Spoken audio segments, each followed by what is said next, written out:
भगवान से निहोरा कर तारी कैसे आ कह तारी कि आज हो पहिला मिलनवा मिलले सजनी के सजनवा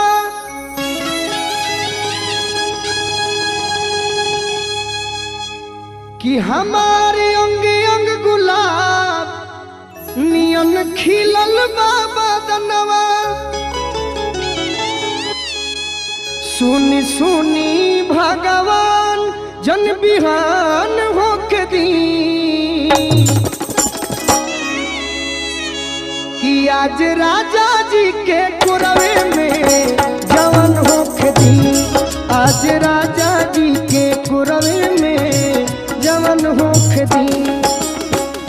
कि आज हो पहिला मिलनवा मिलले सजनी के सजनवा जय हो हे भगवान हमार अंगे अंगे गुलाब नियन खिलल बाबा दनवा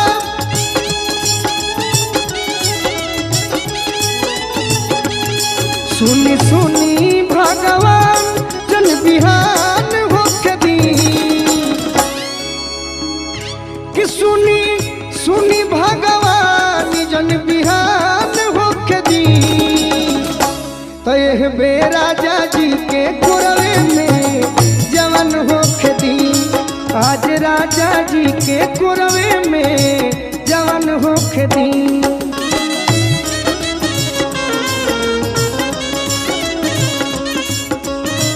वाह वाह नया जेकर बिया हो करा खातिर बा नौजवान भाई लोग लगन आवे वाला बा ऐसा में मेहरारू मिल जाए लो तो खूब खुश रहे है सब और मिजाज में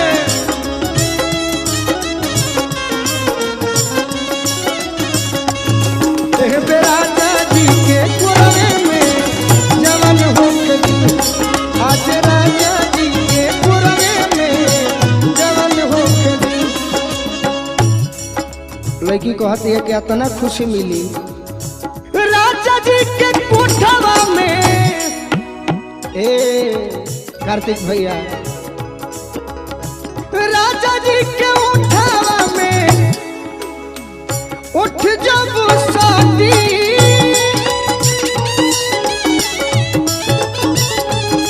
राजा जी के उठावा में उठ जब शादी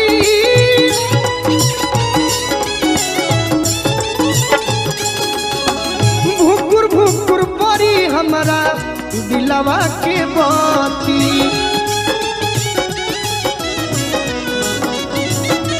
हाँ भुकुर भुकुर परी हमारा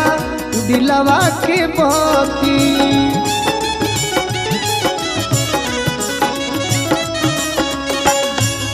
कहतरी और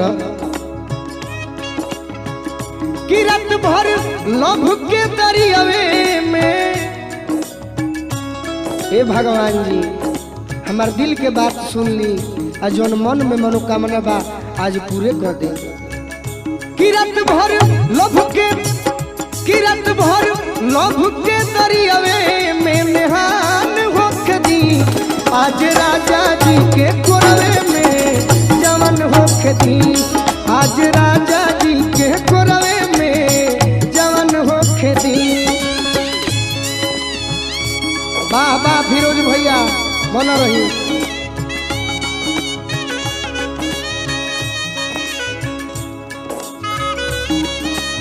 वाह वाह यह लयदार मने कहाला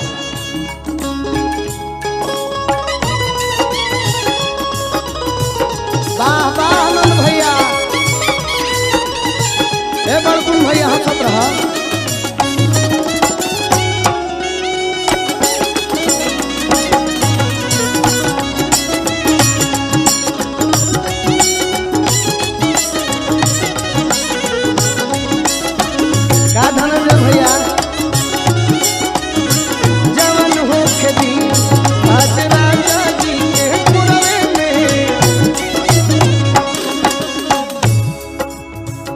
कहती है लड़की की वो घड़ी और खुशी मिली कि ओठ से जब ओठ सटी तो तने खुशी मिली। आ जब तनी मनी छुई है आ जब रुआ गनगनाई तो संपूर्ण रूप से हमरा खुशी मिली। कहतरी लइकी रुआ गनगनाई पिया कोरा जब उठई है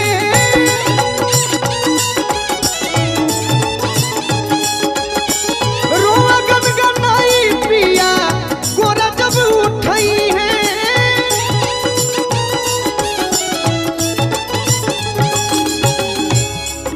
अरे ललन भोजपुरी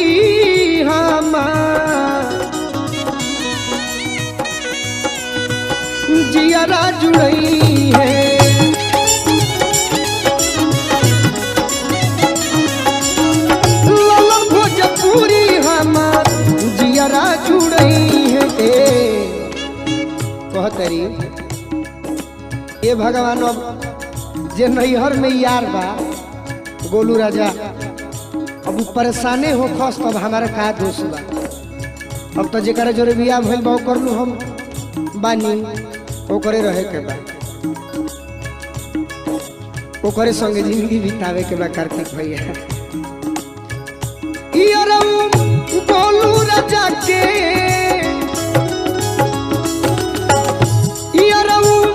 गोलू राजा के परेशान होके दी गोलू राजा के परेशान होके दी आज राजा जी के कोरवे में जवन होके दी आज राजा जी के कोरवे में जवन होके दी आज राजा जी के कोरवे में जवन होके दी आज राजा जी के कोरवे